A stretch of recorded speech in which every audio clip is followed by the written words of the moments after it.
November 19th, 1978, 2:14 a.m., Queens, New York. The sound of the 7 train rattling the tracks overhead usually masks the sins of Ozone Park. But tonight, the silence is heavy, humid, and smells of burnt rubber and cheap diesel. Eleanor Rossi is counting pennies at her kitchen table. $22.40. That's the distance between her and the street. Suddenly, a dull thud against her back door. Then, a metallic click. Eleanor freezes. The radiator hisses, a rhythmic, dying breath. She grabs a rusted paring knife, the only weapon a waitress at Sal's diner can afford. She opens the door just an inch, and the cold Atlantic air punches her in the face. There, slumped against the peeling wood, is a man. He's wearing a charcoal overcoat that costs more than Elena's rent for the next 3 years. His face is a mask of controlled agony, his hand pressed firmly against his side. Dark, viscous fluid is leaking through his fingers, staining the silk lining of his jacket. "Don't scream," the man rasps. His voice is like gravel grinding under a luxury tire. "You scream, we both die. You let me in, you might just get rich." Eleanor looks at the blood. She looks at the darkness of the alley where headlights are slowly prowling, scanning the brick walls like a predator's eyes. She isn't a hero. She's just tired of being poor. She pulls him inside. 2 hours earlier. The night started with a sit-down that went south. In the hierarchy of the Gambino family, tension was a constant. But tonight the air was electric. A power struggle in a smoke-filled social club ended with lead in the air, and a getaway driver slumped over a steering wheel. This man, the one now bleeding on Elena's cracked linoleum, managed to slip through the shadows of the junkyards, hunted by men who don't leave witnesses. Elena helps him to a chair. The man looks up, and even in pain, his eyes possess an unsettling, magnetic authority. He isn't just a criminal. He is a storm that has found a temporary harbor. "What's your name, sweetheart?" he asks, teeth clenched as he peels back the coat. "Eleanor," she whispers, her hands shaking. "Well, Elena, you just invited the devil to dinner. Hope you have a strong stomach." Outside, a black sedan passes slowly. The red glow of its taillights reflects in the rain puddles like fresh blood. The hunt hasn't stopped. It has only just begun. The smell of copper and rubbing alcohol fills the cramped apartment. Eleanor works with the practiced efficiency of a woman who has spent her life stitching together a broken existence. She's using a sewing kit and high-proof vodka to clean a grazing wound on the man's ribcage. It's deep, but not fatal. Not yet. The man watches her. He doesn't flinch when the alcohol hits the raw meat of his side. He just watches her small, chipped paint apartment. He sees the stacks of overdue bills. He sees the photo of her late father in his shipyard uniform. He's reading her life like a ledger. "You're a long way from the Waldorf, mister," Elena says, trying to steady her breath. "Style is a choice, Elena. Survival is a reflex," he replies. He looks at his watch, a gold Piaget that glints under the flickering fluorescent light. "In 4 hours the sun comes up. In 4 hours I need to be a ghost, or I'll be a headline." The hierarchy of blood. In 1978, New York belonged to the 5 families. But within those families, a new breed was rising, men who didn't want to hide in the shadows of the old world. They wanted the spotlight. This man, with his silver-streaked hair and tailored arrogance, was the vanguard of that movement. To the world he was a mystery.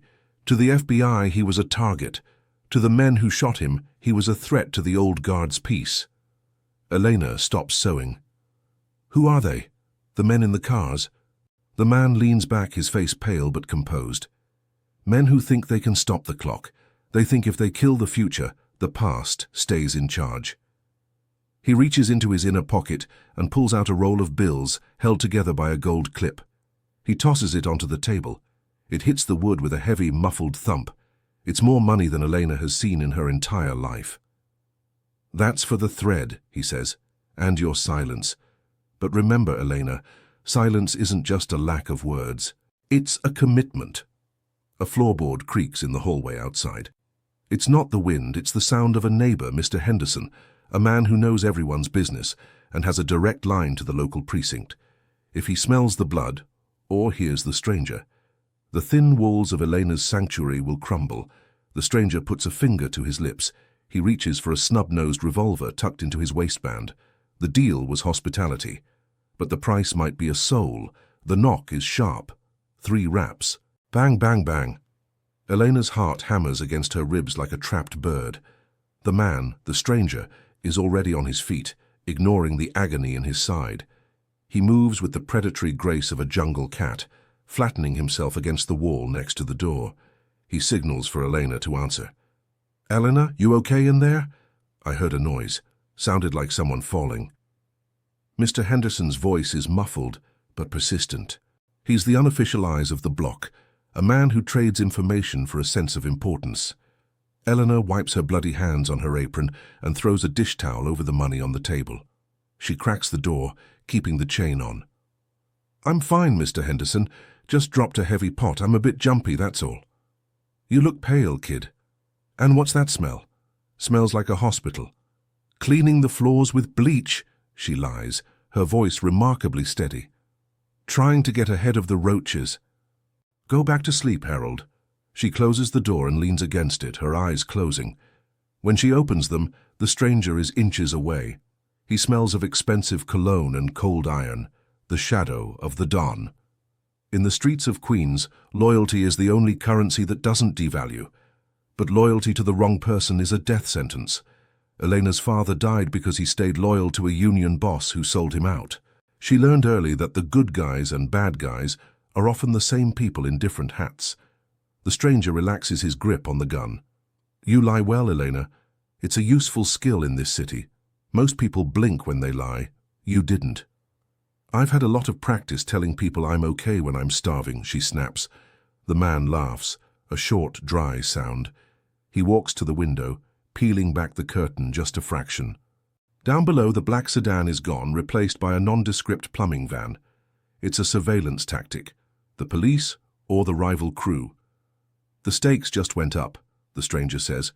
"They're boxing us in. They don't know which apartment I'm in, but they know I'm in the building. They're going to start knocking on doors, and they won't be as polite as your neighbor." Elena realizes then that she hasn't just hidden a man. She has invited a war into her kitchen. And in war, the civilians are always the first to burn. The man is sitting at the table, sipping black coffee Elena made. He looks refreshed, almost revitalized by the danger. He's meticulously cleaning the blood off his shoes with a damp cloth. "You ever hear of the Ravenite Social Club?" he asks casually. Elena stops stirring her own cup. Everyone in New York had heard of it. It was the heart of the Gambino Empire. "I stay away from Mulberry Street. It's healthier." The man smiles. "Smart girl. But sometimes Mulberry Street comes to you." He stands up, adjusting his tie in the reflection of a greasy toaster. "My name is John Gotti, but you probably knew that, didn't you?" Eleanor's breath hitches. She hadn't known, not for sure. She had seen the sketches in the Daily News, the blurry photos of a rising star in the underworld, the dapper Don in the making. This wasn't just a hoodlum. This was the man who was whispered to be the heir to the entire city. "If they find you here," Elena starts, her voice trembling. "If they find me here, Elena, this building becomes a tomb," Gotti says, his tone devoid of malice, stating a simple fact. "But they won't, because you're going to help me walk out the front door." The rise of the Teflon Don. At this moment in history, John Gotti was a capo, a man on the verge of a bloody coup that would eventually change the face of the American mafia. He was bold, brash, and dangerous because he didn't care about the old rules. He was a gambler who bet with people's lives. Eleanor looks at the money on the table. It looks different now. It looks like blood. "I can't. I have a job. I have a life." "You have a debt," Gotti corrects her. "And you have an opportunity. Help me get to a phone that isn't tapped, and I'll make sure you never have to count pennies again. Stay here and wait for the men in the van to find the blood in the hallway, and you're just another statistic in the Tuesday edition." The choice is an illusion. Elena realizes she died the moment she opened that door. Now she's just negotiating the terms of her resurrection. The plan is simple, which makes it terrifying. Gotti can't leave through the back. They've surely covered the alleys. He has to leave through the front in broad daylight, looking like he belongs. Elena goes first. She carries a basket of laundry, her face set in a mask of morning exhaustion. Gotti follows 10 steps behind, wearing a worker's jacket Elena found in a closet, a relic from her father. He's hunched over, his signature silver hair covered by a flat cap. As they reach the second-floor landing, the front door of the building swings open. 2 men in leather jackets step in. They don't look like cops. They have the thick necks and dead eyes of professional hitters. Eleanor doesn't stop. She keeps walking, her heart a drum solo in her chest. "Morning," she mumbles as she passes them. One of the men grabs her arm. "Hey, lady, you see a guy come through here? Tall, fancy suit, maybe bleeding?" Eleanor looks at the hand on her arm. She looks the man in the eye.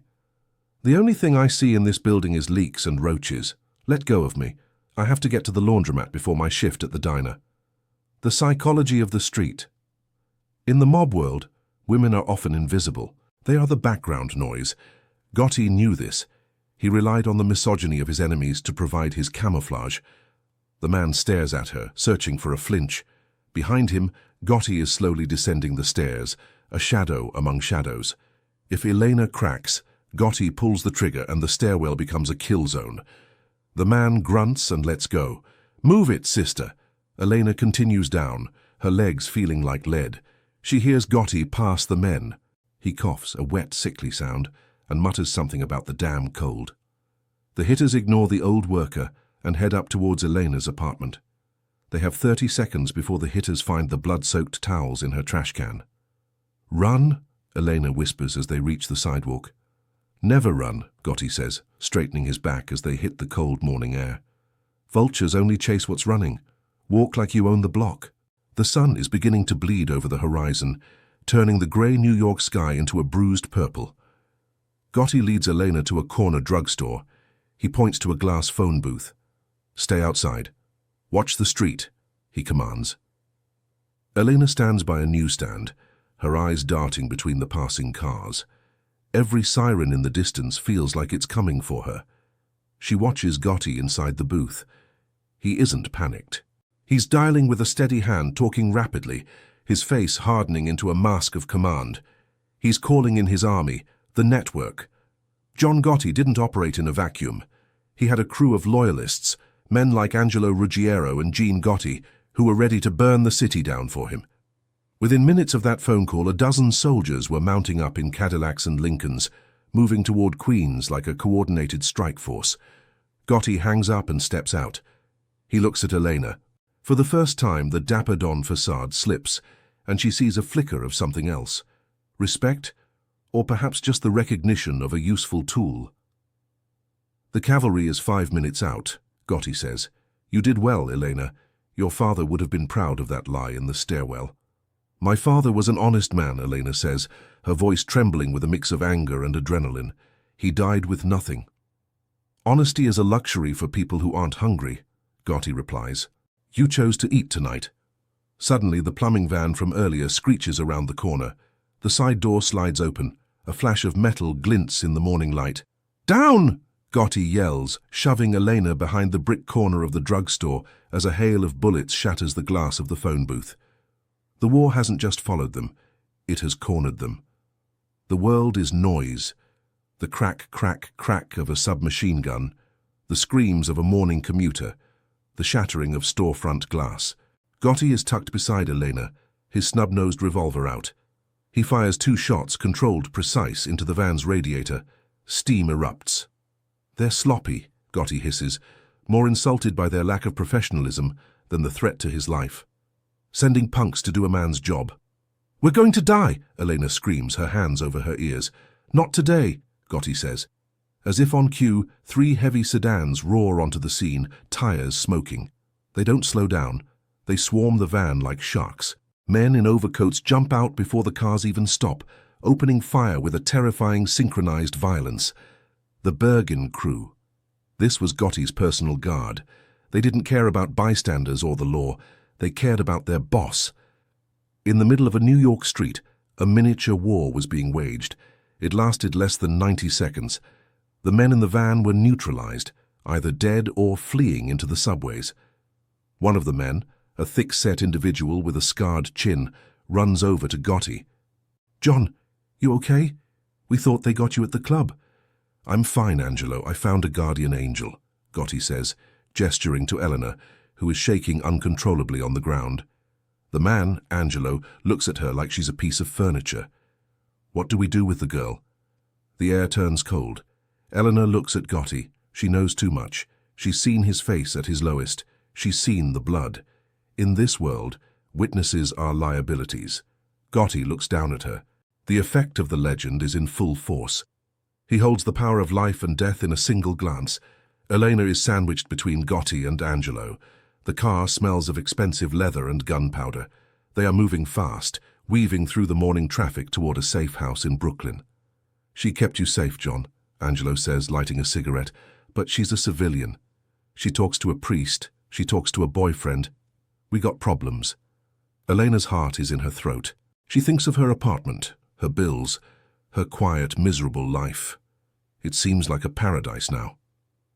"I won't say anything," Elena says, her voice cracking. "I just want to go back to work." Gotti turns to her. He reaches out and takes her hand. His grip is firm, almost fatherly, but there's an edge of steel beneath it. "You can't go back, Elena. The men who shot at us, they saw you. If you go back to that diner, they'll find you. They'll use you to get to me. They'll hurt you until you tell them things you don't even know."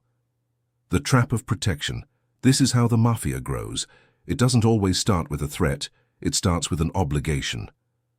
By saving Gotti, Elena has tied her fate to his. She is no longer an observer, she is an associate. The protection he offers is both a shield and a cage.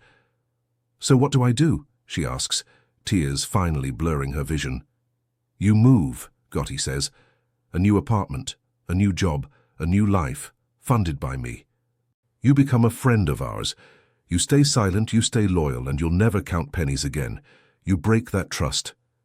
He doesn't finish the sentence. He doesn't have to. "Is that a gift or a sentence?" Elena asks. Gotti smiles, a genuine terrifying flash of white teeth. "In this city, Elena, they're the same thing." He hands her a thick envelope. It's the second payment, the life-changing money. But as she takes it, Elena realizes she's just sold the only thing she truly owned, her anonymity. Elena sits on a plush sofa, looking out at a view of the water. The furniture is new. The fridge is full. There's a jewelry box on the vanity with a gold necklace inside. But she doesn't sleep. Every time a car slows down outside, she reaches for the kitchen knife she kept from her old life. She's a ghost. Her old neighbors think she ran away. Her boss at the diner thinks she quit. In reality, she has been erased and rewritten. Once a week, a man in a suit drops by to check on her. He brings groceries and walking around money. He also asks if anyone has been asking questions. It's a velvet-lined interrogation, the price of the legend. John Gotti was now a superstar. The hit on the rival faction had been successful. He was moving up the ranks, becoming the face of the Gambino family. He was the dapper Don, the man the media loved and the FBI hated. But for Eleanor, he was the man who turned her life into a gilded prison. She sees him on the news. He's wearing a $5,000 suit, walking into a courthouse with a smirk. He looks invincible.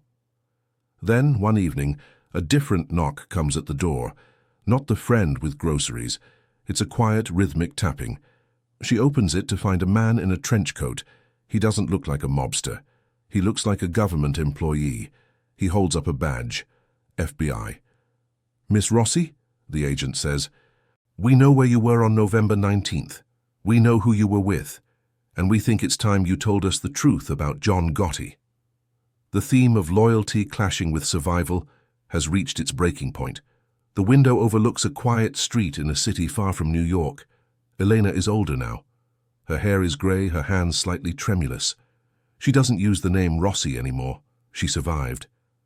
But survival came at the cost of the life she once knew. She never talked to the FBI.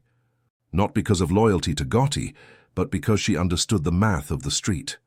Gotti was a man who became a legend, a man who eventually fell, but his shadow lived longer than his freedom. The end of the Don. John Gotti died in a prison hospital in 2002. He was a man who lived by the sword and died by the slow grind of the law. He left behind a trail of bodies, a broken family, and a myth that still haunts the streets of Queens. Elena often thinks back to that night in 1978. She thinks about the $22.40 on her table and the man bleeding at her door. The moral of the story isn't that crime pays, it's that when you open the door to a legend, the legend walks in and takes the room. Elena Rossi got her money, she got her safety, but she spent the rest of her life looking over her shoulder, waiting for the dapper Don or his ghosts to come back for the interest on his debt. She whispers to herself, repeating the phrase that became the unofficial epitaph of the Gotti era. The mistake wasn't trying to help, it was thinking I could walk away clean. In the end, John Gotti didn't just hide in her house, he stayed there. Do you think Elena made the right choice? If you were starving and a kingpin knocked on your door, would you take the money or the risk? Subscribe for more deep dives into the shadows of history. Leave a comment below with the city you want us to cover next.